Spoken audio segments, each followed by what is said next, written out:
This video is on Pinus elliottii, slash pine, or swamp pine. It's in the Pinaceae, the pine family.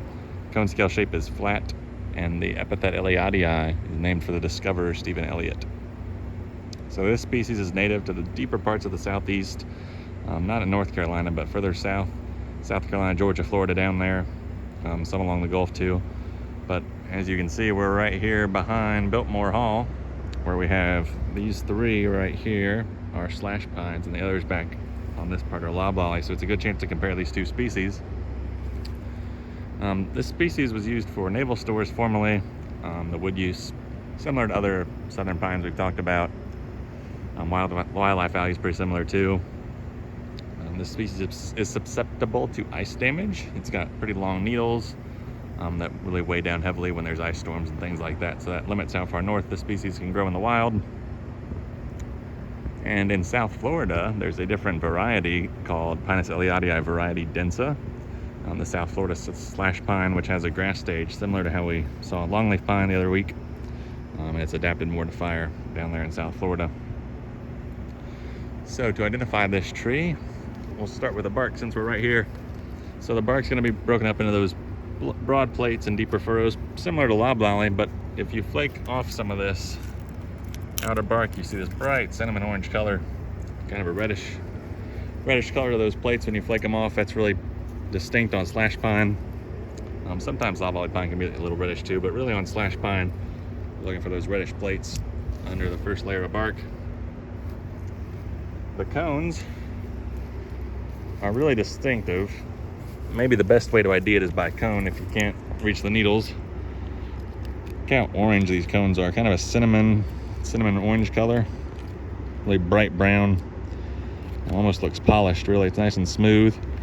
They do have prickles, but they're pretty stout. They're not super spiny. I mean, you can squeeze this and you won't really hurt yourself. I mean, you can compare it right here to a loblolly. So there's a loblolly on the right. You see it's more that faded gray brown color, but look at this bright orangish rich brown color of the slash pine. Really stands out. And the loblolly is again more prickly than this slash pine on the left. Now let's talk about the needles. So these needles are about the same length as loblolly, maybe slightly longer, and they're often in fascicles of 2. So loblolly almost always has needles in fascicles of 3, but in slash pine you often have needles in bundles of 2 and 3, especially in that southern Florida variety we talked about. Those are almost always in bundles of 2. These here behind Biltmore look to be almost all in bundles of 2, but that's your big key for slash pine, is those longer needles in bundles of 2 and 3. They're slightly longer on average, I'd say, than loblolly. If you come out here behind Biltmore, you can compare the two species literally right next to each other. If we look up at the branching, see how they're kind of clustered towards the tips of the branches, like a broom almost.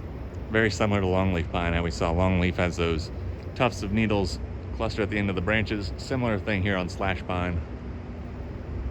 So we've got a slash pine again right here. And then we'll compare it to this loblolly. Look how much denser that foliage is, all down the twig, or all down the branches. Not really clustered at the end. So there's a good look at the loblolly right there. And then we'll flip back here and look at the slash. So really come out here behind Biltmore, compare these two species. Your big keys for slash pine ID, once again, fairly longish needles, 7 inches or so, bundles of 2 and 3 on the tree. That brilliant orange, kind of smooth looking cone, not super prickly. And then the bark with those reddish plates you can see along the trunk.